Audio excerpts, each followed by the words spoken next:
ఏంటి మీ సమస్యలేండి మీ ఊరికి? కాలువ కట్ట బాగు చేయలే ఊళ్ళు మా సొంటోళ్ళు బాగు చేసాం. నిన్నగా మొన్న వచ్చి ఉడి చక్రపాలి ఇది చక్రాయపాలెంలో. మరి ఇక్కడ ఎమ్మెల్యే నేను లోకల్, నేను ఇక్కడే పుట్టాను నేను చేశాడుగా, శివకుమార్ చేశాడుగా. ఏం చేశాడు? తొండం వేయించడం ఏముందంటూ ఇది. మరి ఓట్లేసాం బాబాయ్, ఓట్లయితే ఉంది ఆడు బతికాడు, 5 సంవత్సరాలు చేశాడు, ఉంటే అంత ఉడితే అంత. ఈసారి కూడా నేనే వస్తానని చెప్తాడు. ఈసారి రాడు కలం నీళ్ళు తాతరా కొడుకులు ఏ టపకాయలు మోగుతాయి అడి మాకు చేయలే, మాకు ఏం చేయలేదా మీకు అసలు? ఏం అయిపోయి పని చేయలే. మరి ఏదో స్థలాలు ఇచ్చామంటారు, లేకపోతే మాకింత పథకాలు ఇస్తున్నామంటాడు. మాకు లేబర్ ఉండే తినేస్తాం, మాకు ఎవరు లేడు. కనీసం పని దొరుకుతుందా అసలు? పని ఏం చేయాలి, మాకు పని లేదు. లేదు. మద్యపానం ఆగిందా ఏమన్నా? ఆగిపోయింది. మాకు కాళ్ళ కాడ బాగు చేయండి. కాదు, మందు ఆపేస్తా అన్నాడు కదా, మందు దొరకకుండా ఉంటుందా అంటున్నా. మందు దొరకపోతే అటు గుర్తి ముందే గల లాభం. మరి ఎట్లా తీసేస్తా అన్నాడు? మందు తీసేస్తాను, పూర్తిగా నిషేధిస్తా అన్నాడుగా. మందు తీస్తే లాభం లేదు వాళ్ళకి. అది ఇక్కడ తెనాల్లో అయితే శివకుమార్ గెలుస్తాడా గెలవడా? గెలవడానికి రాలేడు.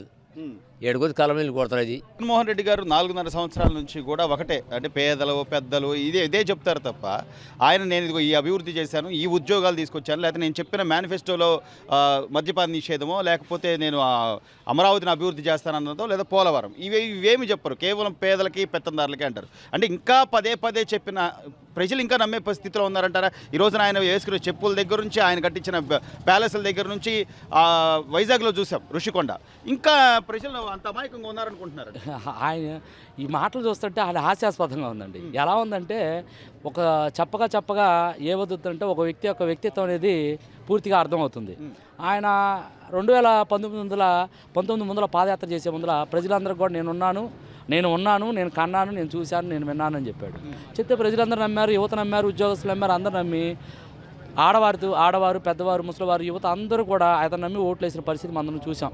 అత్యధిక మెజార్టీతో ఈ రాష్ట్రంలో ఎవరు గెలవనంత అత్యధిక మెజార్టీతో 150 పైచిలుకు సీట్లు గెలిచి ఈ రాష్ట్రాన్ని అభివృద్ధి పథంలో తీసుకెళ్తా అన్న వ్యక్తి ఏ విధంగా చేశా అంటే రాష్ట్రాన్ని లూటీ చేసే ప్రయత్నాలు మొత్తం పూర్తిగా మొదలుపెట్టినాం. ఆయన చెప్పిన మాట మాత్రం పూర్తిగా ఏకీపిస్తున్నాం. పేదలకి పెత్తందారులు అనేది 100% అది నిజం. ఎందుకంటే పేదవాళ్ళు అనేది ఈరోజు ప్రజలు, పెత్తందారులు అనేది జగన్మోహన్ రెడ్డి వ్యవస్థ. ఎందుకంటే జగన్మోహన్ రెడ్డి ఏం చేశాడంటే మీరు అందరూ చూస్తూ ఉన్నారు. ఈరోజు అరాకొరగా సంక్షేమ పథకాలు అందించేస్తూ ఆ సంక్షేమ పథకాల ద్వారా తీసుకునే ప్రజల యొక్క నడ్డివిచ్చే విధానం ప్రవేశపెట్టాడు. ఏ విధంగా ఆ ఇంట్లో ఉంటే కరెంటు బిల్లులు 8 సార్లు పెంచాడు.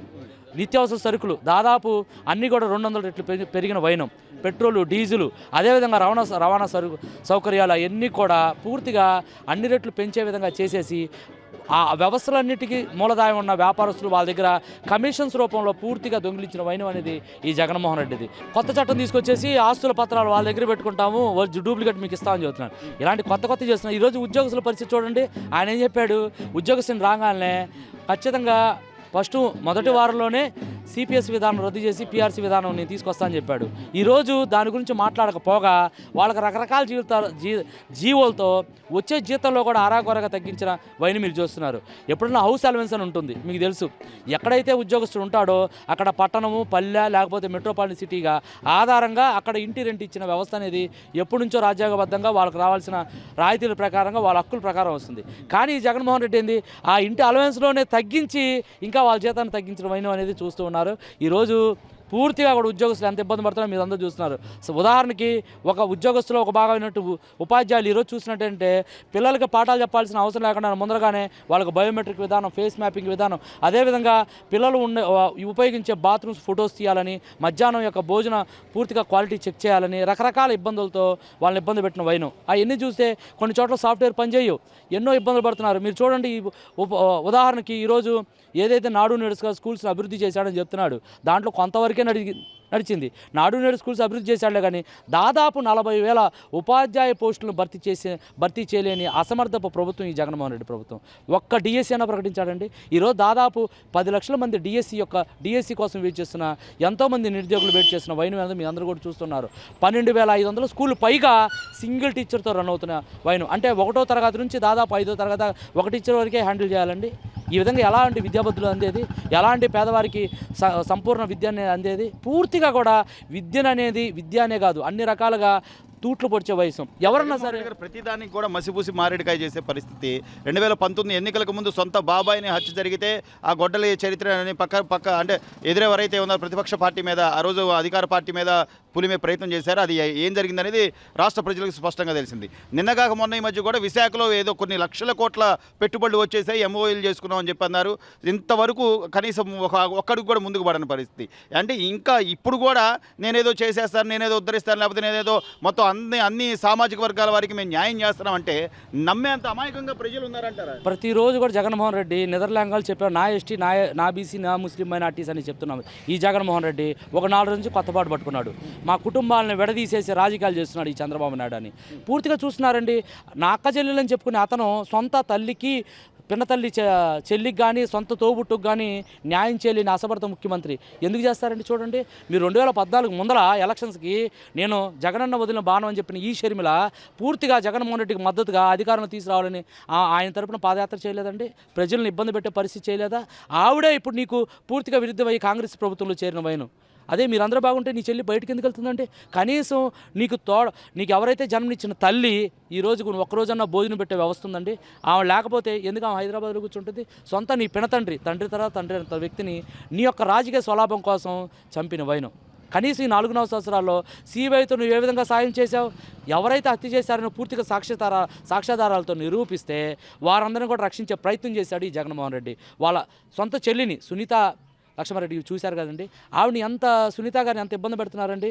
ఆవిడ మీద వాళ్ళ భార్య మీద తప్పుడు కేసులు పెట్టేసి పూర్తిగా చెల్లిని ఎంత ఇబ్బంది పెడుతున్నారండి. అక్క చెల్లెళ్ళమని చెబుతున్నాడు, సొంత చెల్లెళ్ళకి అన్యాయం చేస్తున్నాడు, సొంత తల్లికి అన్యాయం చేస్తున్నాడు. ఈ విజయమ్మ గారు రాజును కన్నాము అని అనుకుంటున్నావు కానీ ప్రజలందరికీ అర్థమైందంటే హిరణ్యకశిపుడిని కన్నామని పూర్తిగా అర్థమవుతుందండి. అదేవిధంగా నా ఎస్సీ ఎస్టీ ఎస్సీలు బీసీలు అని చెప్తున్నారు. మీరు చూడండి, గత కొన్ని రోజుల్లో తిరువురు ఎమ్మెల్యే గారు కానీ ఏదో రక్షణ నిధి ఎలిజా గారు కానీ రక్షణ నిధి కానీ వాళ్ళ పద్మావతి గారు వీళ్ళందరూ కూడా ముక్తఖండతో చెప్తున్నారు.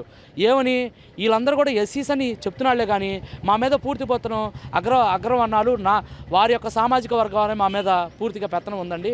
మేము ఎటువంటి నిర్ణయం తీసుకెళ్ళిన పరిస్థితి ఉంది, ఎటువంటి విధులు కానీ హక్కులు కానీ మా యొక్క శాఖకు లేవా అని పూర్తిగా ప్రశ్నిస్తున్నారు. ఆయన చూసి ఆయన నమ్మి ఆయన దారిలో నడిచిన వాళ్ళందరూ కూడా ఈరోజు మోసపోయామని పూర్తిగా రిటర్న్ టు పబ్లిక్ అనే వ్యవస్థకు వచ్చారంటే ఈరోజు జగన్మోహన్ రెడ్డి యొక్క వ్యవస్థ అనేది ఈ రాష్ట్రంలో ఏ విధంగా రన్ అవుతుందో మీరు చూస్తున్నారు. నిన్న మొన్నగాక ఒక పని చేశాడు, ఏముంది, డాక్టర్ బిఆర్ అంబేద్కర్ యొక్క విగ్రహాన్ని నేను నెలకొల్పాను, పూర్తిగా ఎస్సీలు ఎస్టీలకి రాజ్యాంగ నిర్మాత ప్రదాతని దగ్గర చేస్తున్నాను ప్రజలకు అని చెప్పినారు. నేను సూటిగా ప్రశ్నిస్తున్నా అండి, అయ్యా జగన్మోహన్ రెడ్డి గారు, మీరు అంబేద్కర్ వాది అయితే ఆ రోజు పేదల బడుగుల బలహీన వర్గాల ప్రజల యొక్క బిడ్డలు ఏదైతే విదేశీ విద్యను అవలంబించాలని ఆ రోజు గత ప్రభుత్వాల ద్వారా నుంచి వస్తున్న అంబేద్కర్ విదేశీ విద్య పేరు మార్చి జగనన్న విద్యగా ఎందుకు పెట్టుకున్నారు? సుబ్రహ్మణ్యాన్ని చంపి డోర్ డెలివరీ చేస్తే మీరు ఎందుకు మాట్లాడారు? అలాంటి ఆ ఎమ్మెల్సీని నెత్తిని ఎందుకు పెట్టుకున్నారు? ఈరోజు మీరు చూస్తున్నారు, నిన్న కూడా చూస్తున్నారు కదా, ఎంతమంది ఎస్సీస్ మీద అట్రాసిటీ కేసులు పెట్టి అమరావతి రాజధాని రైతుల్లో ఎంతమందిని ఇబ్బంది పెట్టినవన్నీ మీరు చూశారు కదండి. కరోనా టైంలో కిరణ్ గారిని డాక్టర్ గారిని పిచ్చోడిని చేసి రోడ్డు మీద విసిరేసి ఆయన పిచ్చివేడిని చేసి చంపినవైన మీది కాదండి. ఈరోజు చూస్తుంటే ప్రతి అనునిత్యం కూడా ఎస్సీ ఎస్టీ సబ్లాన్ నిధులను కానీ లేకపోతే కార్పొరేషన్ కానీ ఏదైతే పోడు భూములు కానీ భూములు వాళ్ళని లాక్కొని వాళ్ళని ఇబ్బంది పెట్టే వైఖరి మీది కాదా? ఏమైనాయండి సప్లాన్ నిధులు, కార్పొరేషన్స్ నిధులన్నీ ఏమైనాయండి? ఎస్సీస్ అందరినీ కూడా మసిబూసి మారేడుకాయ చేసి పూర్తిగా కూడా మీ యొక్క నైవంచన మతపరమైన కులపరమైన రాజకీయాలు చేసి ప్రజల్ని పూర్తిగా మోసం చేసే ప్రయత్నం చేస్తున్నారు. ఈరోజు అదే ఎస్సీస్గా చెప్తున్నాను, అదే ఎస్సీల్లో ఉన్న చదువుకున్న విద్యావంతులు కూడా వారి యొక్క తెగను కూడా పూర్తిగా విజ్ఞానవంతులు చేసిన వైనం ఉంది. వాళ్ళ రాష్ట్రాన్ని రక్షించుకోవాలన్న బాధ్యత వాళ్ళ మీద పూర్తిగా పెరిగింది. మిమ్మల్ని తుదముట్టించే వరకు ఈ బడుగు బలహీన వర్గాలు భోజనాలు కానీ నిద్రపోరని మీ సందర్భంగా తెలియజేస్తున్నారు.